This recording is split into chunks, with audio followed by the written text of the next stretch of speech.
Hello everyone, welcome to my YouTube channel. कैसे हैं आप सब? होप करती हूँ कि आप सब अच्छे होंगे, स्वस्थ होंगे, मस्त होंगे और अपनी लाइफ को पूरा एंजॉय कर रहे होंगे और करना भी चाहिए। और आज आई हूँ मैं अपने खेत पर क्योंकि रात बहुत ज़्यादा हवा चली थी, मतलब मौसम बेकार हो रखा था।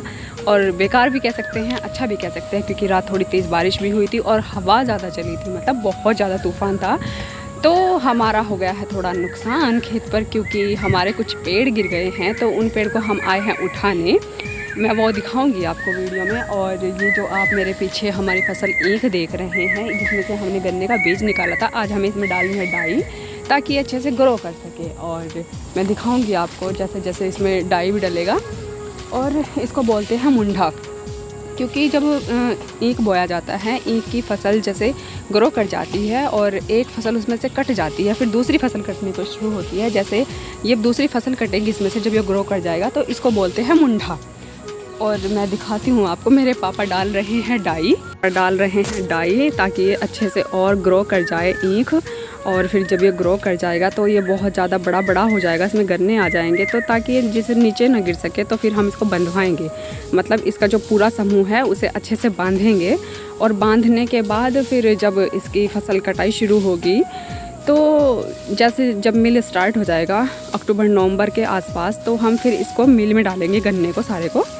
और अभी मेरे पापा डाल रहे हैं इसमें डाई, क्योंकि हमने इसमें कल दिया था पानी, परसों हमने इसमें पानी लगाया था। और कल हो गई है बारिश और तूफ़ान बहुत ज़्यादा मात्रा में था, तो मेरे पापा डाल रहे हैं डाई, ये आप देख ही रहे हैं। और इसको बोलते हैं मुंडा। तो गाइस, जब ये पूरी तरह ग्रो कर जाएगा तो फिर इसमें नए गन्ने बनेंगे। और ये जो गन्ने बनेंगे, उन गन्ने जाएंगे मील में, फिर मील में उनका प्रोसेस शुरू होगा शुगर बनने का।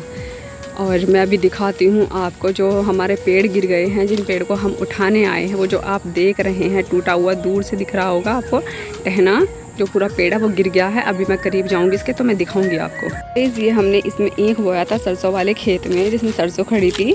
कल हमने इसमें दवाई लगाई है ताकि ये जो की ये सरसों जमी हुई है, इसका तो कुछ काम नहीं है, तो ये सारी ख़त्म हो जाएगी। इस करके हमने इसमें कल दवाई लगाई थी। और जो छोटे छोटे आप ये पौधे देख रहे हैं, देखो ये वाले जो पौधे देख रहे हैं आप गन्ने के, और ये ग्रो कर जाए, खरपतवार ज़्यादा हो गया है इसमें, तो इसलिए हमने कल इसमें दवाई लगाई थी। तो गाइस देखो, हमारा टूट गया है पेड़, ये जो आप देख रहे हैं, शायद दिख भी रहा होगा, एक सेकंड, हाँ, ये जो आप देख रहे हैं ये टूट गया है हमारा पेड़। और ये बहुत बड़ा नुकसान हो गया है हमारा, क्योंकि पेड़ काफ़ी बड़ा है और ये टूट गया है। और अब हम इसको उठाएंगे, सारे को लेके घर जाएंगे ताकि इसे ईंधन के रूप में यूज़ कर सके, या फिर जो उसका मोटा वाला लट्ठा है, जो टहना है मोटा वाला, इसमें से हम कुछ बनवा सके, कुछ निकाल सके। अधिकतर तो वैसे उसके ईंधन के रूप में यूज़ होगा ये। अगर ईंधन के रूप में भी यूज़ नहीं होगा, जैसे इससे फट्टे निकल जाएंगे जो तख्त बनवाने के काम आ जाएंगे, या फिर पाए निकल जाएंगे। पाए मतलब पावे होते हैं, जो चारपाई बनती है, चारपाई के जो पावे होते हैं उसमें यूज आ जाएंगे। लेकिन नुकसान तो नुकसान ही है भाई, पूरा बड़ा पेड़ है, वो पेड़ पूरा ख़राब हो गया है गिर जाने से। कल तूफ़ान बहुत ज़्यादा था और आम भी कल बहुत ज़्यादा झड़ गए हैं, तूफ़ान जो बहुत ज़्यादा था। अभी मैं पूरा पेड़ दिखाऊंगी आपको, नीचे से ऊपर तक कितना सारा गिरा हुआ है, कितना बड़ा पेड़ था, बहुत मोटा पेड़ है, बहुत सारा है।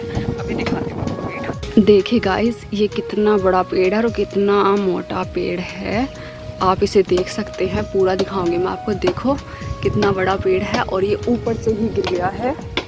ये देखो आप, कितने ऊपर से जाके गिरा है, ये ऊपर से गिर गया है, पूरे पेड़ का तहस नहस हो गया है। अब इतना अच्छा पेड़ था ये, इतने सारे पक्षियों का भी घर था इस पर, और सारा गिर गया है। और ये देखो आप कैसे लेटा हुआ है, कैसे निकला हुआ है, देखो पूरा बड़ा पेड़ है, सारे पेड़ का ऐसी की तैसी हो गई है। और मुझे बहुत दुख हो रहा है क्योंकि पूरा पेड़ गिर गया है हमारा इतना बड़ा। और ऐसा इसी खेत पर नहीं हुआ गाइस, हमारे तीनों चारों खेत पर ऐसा ही हुआ है, कहीं कहीं पेड़ गिर गए हैं, जो सच में सही बताऊं तो जो इनका कॉस्ट होगा, अगर इन्हें मार्केट में भी लेके जाएं तो 40-50 हज़ार से कम नहीं होगा इनका कॉस्ट, जितने पेड़ हमारे गिर गए हैं। क्योंकि इस खेत पर तो 1-2 ही गिरा है, दूसरे वाले खेत पर भी 1-2 ही गिरा है, जो उस तरफ खेत है। बाकी जो बड़े वाला खेत है, जहाँ हमने कल परसों ईख बोया था, गन्ना बोया था, मतलब वहाँ बहुत सारे पेड़ गिर गए हैं। और लेकिन गाइस बात पता क्या है कि अगर गिरा हुआ माल ऐसे लेके जाते हैं ना मार्केट में, जैसे ये हवा के दौरान पेड़ गिर गए हैं, इन वाले पेड़ को अगर हम मार्केट में लेके जाएंगे ना तो उनकी कॉस्ट कम लगेगी। उनकी जो हम पेड़ वैसे काट के लेके जाते हैं मार्केट में, उनका रेट अच्छा मिल जाता है। और अगर हम इस तरह के पेड़ लेकर जाएंगे मार्केट में तो उनका रेट हमें कम मिलेगा। वजह क्या है? वजह ये है कि उसमें सभी के पेड़, जैसे तूफ़ान आता है या प्राकृतिक कोई भी आपदा आती है तूफ़ान वगैरह की, तो उसमें बहुत लोगों के पेड़ गिर जाते हैं, तो सब लोग मार्केट में लेके जाते हैं। और इनकी जो वैल्यू है वो थोड़ी कम इसलिए भी हो जाती है क्योंकि ये सही तरीके से ना कट नहीं पाते का मतलब क्या है, इन बीच में स्क्रैच आ जाता है, जिससे अगर हम कोई पलाई वगैरह भी निकालते हैं पेड़ों में से या फिर कोई फट्टे निकालते हैं तो वो सही तरीके से नहीं निकल पाते।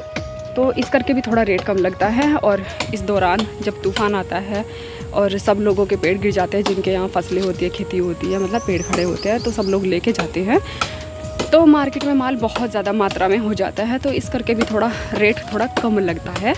और बस मुझे बहुत दुख हो रहा है, हमारा पेड़ गिर गया है और हमारे दूसरे वाले खेत पर तो बहुत सारे पेड़ गिर गए हैं गाइस। मुझे बहुत दुख हो रहा है, इतना सारा नुकसान हो गया है। कम से कम अगर सही मात्रा में जाते, इसको रेट लेके जाते, मतलब रेट लगता मार्केट में 40-50 हज़ार रुपये अच्छे से लग जाता, लेकिन अब लेकर जाएंगे तो अब इसका कम रेट लगेगा। और अब ये वैसे किसी काम के है भी नहीं, कुछ हम लोग घर रख लेंगे इसमें से, जितना हो सकेगा हमारे यूज़ के लिए, और बाकी जो यूज़ नहीं कर पाएंगे वो हम मार्केट में भिजवा देंगे। जैसे बड़े हो गए, जैसे बहुत बड़े इसके शाखाएँ हो गई, तने हो गए, तो ये हम लोग मार्केट में भिजवा देंगे।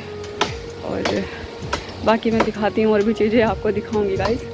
चले तो गाइस मैं आपको एक चीज़ और दिखाती हूँ, जो हमने छोटे पेड़ लगाए हैं। जैसे ये मेरे पीछे आप देख रहे हैं छोटे ये है यूकेलिप्टस के पेड़ जो हमने लगाए हैं, हाइब्रिड पेड़ हैं, और ये लगभग 4 या 5 साल में अच्छे से ग्रो कर जाएंगे। और फिर इनकी जो ख़ास बात है पौधों की, मैं दिखाती हूँ अभी भी। ये जो आप देख रहे हैं ये यूकेलिप्टस के पेड़ है, और हमने ऐसे बहुत सारे पेड़ लगाए हैं। देखो आप, ये देखो, ये जो पीछे से आप लाइन देखते हुए आ रहे हैं छोटे पौधों की, वहाँ से शुरू हुआ और यहाँ से ऐसे लगे हुए आगे तक हमने बहुत सारे पौधे लगाए हैं। ये छोटे ऐसे, देखो मैं दिखाती हूँ आपको। देखो ये दिख रहे होंगे छोटे ये छोटे सब हमने पौधे लगाए हैं। ये जो हमने पौधे लगाए हैं छोटे हमने यूकेलिप्टस के पौधे लगाए हैं ताकि अच्छे से ग्रो कर जाए। और ये हाइब्रिड पौधे हैं। हाइब्रिड का मतलब क्या है, इनकी जो खास बात है पौधों की, वो ये खास बात है। देखो मैं दिखाती हूँ आपको, ये सब हमने दूर तक लगाए हैं, बहुत सारे पेड़ लगाए हैं। एक नहीं कि हमने एक ही पेड़ लगाया है, हमने बहुत सारे पेड़ लगाए हैं। और आपको इन पौधों की जो खास बात बताऊँ, वो खास बात ये है कि ये 3-4 साल में अच्छे से ग्रो कर जाएंगे, अच्छे से मोटे हो जाएंगे, मतलब एक आवर के हो जाएंगे। एक आवर का मतलब क्या होता है कि वे इतने मोटे हो जाएंगे, और इतने मोटे हो जाने के बाद फिर क्या होगा, इनसे जो हम प्लाई वगैरह निकलवाएंगे तो वो प्लाई अच्छी मात्रा में निकल जाएगी, मतलब जो फर्नीचर होता है, फर्नीचर में अच्छे से जा सकते हैं ये। और इनकी जो मुझे सबसे खास बात क्या लगती है, इनकी जो मतलब जैसे जैसे ग्रो करते जाएंगे ना, तो जैसे इनकी छोटी शाखाएँ होती है, टहनियाँ शुरू हो जाती हैं इन पर, तो वो टहनियाँ खुद से झड़नी शुरू हो जाती है, ताकि जो पूरा पेड़ है वो अच्छे से पूरा ग्रो कर पाए और पूरा प्लेन हो जाए, मतलब पूरा प्लेन निकले। क्योंकि जब शाखाएँ बीच में से निकलनी शुरू हो जाती है ना, तो पेड़ में जो होता है वो गांठें बन जाती है। गांठें मतलब बनने का क्या होता है कि अगर गांठें बन जाए पेड़ में, तो फिर में अच्छे से मार्केट में तो चले जाते हैं, लेकिन उनमें से जो प्लाई निकलती है, फट्टे निकलते हैं, पाए निकलते हैं, तो वे सही तरीके से नहीं निकल पाते।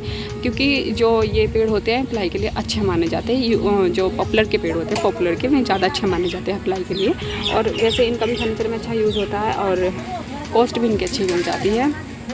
बाकी पेड़ तो लगाने चाहिए भाई, चाहे तुम अपने फ़ायदे के लिए लगाओ या फिर इन्वायरमेंट के लिए लगाओ। और अधिकतर तो लोग फ़ायदे के लिए लगाते हैं, अपने इन्वायरमेंट को तो है ही इनका फ़ायदा। बाकी सब लोग अपने ये इसलिए भी लगाते हैं ताकि हमें अच्छा प्रॉफिट हो सके, मार्केट में जाए कुछ कमाई हो सके, इसलिए भी लगाते हैं। और पेड़ पौधे लगाने मुझे तो सच में बहुत पसंद है, लेकिन जब ये कटते हैं तो मुझे बहुत दुख भी होता है, क्योंकि आज मुझे बहुत दुख हो रहा है, मेरा अंदर से मन बहुत रो रहा है। हमारे इतने सारे पेड़ गिर गए हैं, इतना मुझे बहुत दुख हो रहा है सच में। और बस ये छोटे पौधे लगाए हैं,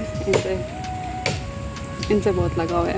और बाकी हम आए तभी इनमें, वैसे तो कल बारिश हो गई है, बाकी हम आते रहते हैं इनमें पानी लगाने के लिए, डाई डालने के लिए, और बाकी चीज़ें है दोस्त, दिखाती हूँ और भी चीज़ें आपको। सारा हो गया है यार वेस्ट हमारा पेड़, मुझे बहुत दुख हो रहा है इस पेड़ का, बहुत ज़्यादा, क्योंकि ये बहुत ऊपर से गिरा है। देखो और बहुत बड़ा पेड़ है ये।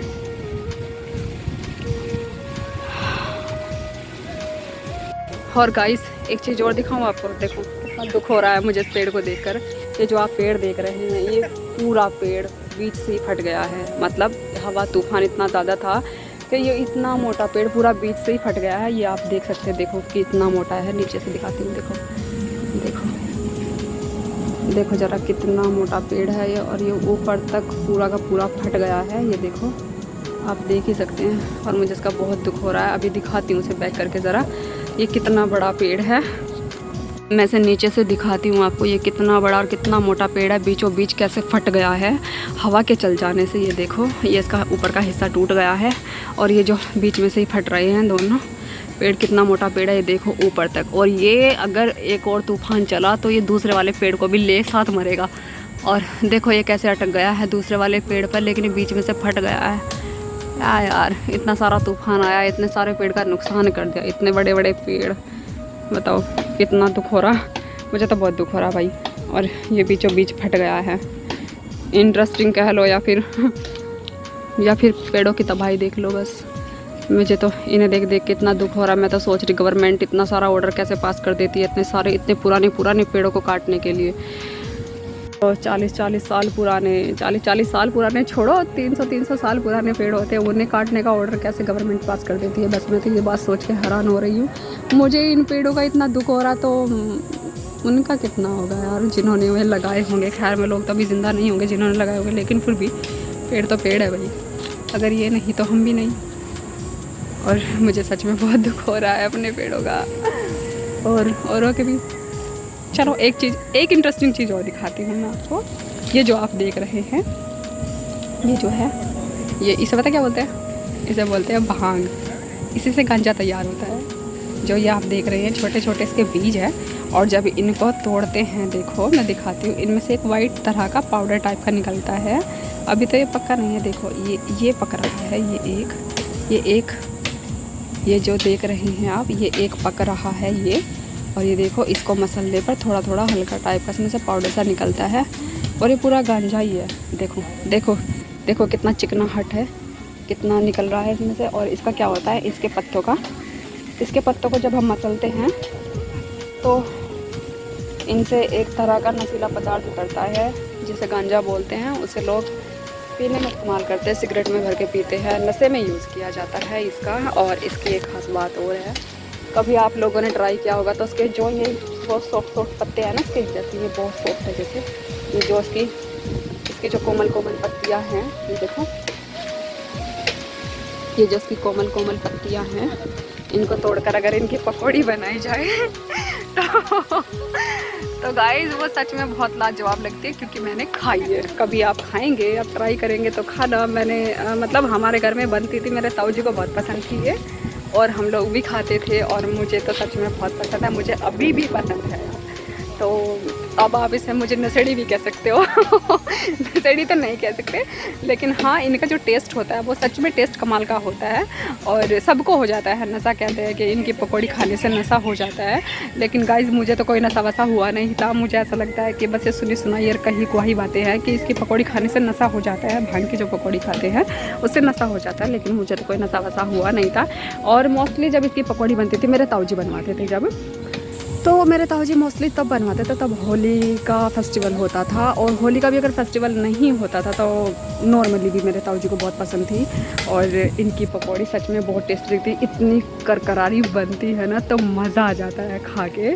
मुझे तो बहुत अच्छी लगती है। बाकी अगर आपने कभी ट्राई किया हो, आपने खाई हो, तो मुझे भी बताना। बाकी सब बोलते हैं इसमें, हाँ इसका जो गांजा उतरता है, जो सिगरेट में भर के पिया जाता है, उसमें बहुत ज़्यादा मात्रा में नशा होता है। और इसकी पकौड़ी में नशा शायद इसलिए नहीं होता होगा क्योंकि इसकी जो बारीक बारीक छोटी छोटी ये बहुत बारीक बारीक पत्तियाँ होती हैं, कोमल कोमल सी, तो इन्हें जब निकालते हैं, आलू में मैश करके डालते हैं, पकौड़ी बनाते हैं, तो तेल में पक जाती है। और मुझे नहीं लगता फिर उनमें इतना नशा रहता होगा, क्योंकि मुझे तो नशा हुआ नहीं था। क्योंकि जब मैंने इनकी पकौड़ी खाई थी तो मुझे तो कुछ नहीं हुआ भैया, कुछ भी नहीं हुआ मुझे तो। बाकी लोग बोलते हैं कि इसको खाने से लोग बहुत बुरी तरीके से हंसने लगते हैं और पागलों जैसी एक्टिविटी करने लगते हैं। हाँ, वो करते होंगे, लेकिन गांजा पीने से। बाकी पकौड़ी खाने से कोई इतना नुकसान नहीं है इसका, ये नॉर्मली है। और मैंने इसके पकौड़ी खाई है। बाकी अगर आप लोगों ने खाई हो तो मेरे को कमेंट बॉक्स में ज़रूर बताना। बाकी ऐसी बहुत सारी चीज़ें हैं जो मुझे आपको बतानी है। अगर मैं मतलब बनाऊँगी वो लोग, तो कम से कम ये बहुत लंबा व्लॉग हो जाएगा, और मैं इतना लंबा व्लॉग नहीं बनाऊँगी। मैं बनाऊँगी छोटे छोटे पार्ट में व्लॉग। बहुत सारी चीज़ें जो मैं दिखाऊँगी आपको। और अभी मैं दूसरे वाले खेत पर जा रही हूँ, क्योंकि उधर भी हमारे पेड़ गिर गए हैं, तो वो भी मैं आपको दिखाती हूँ।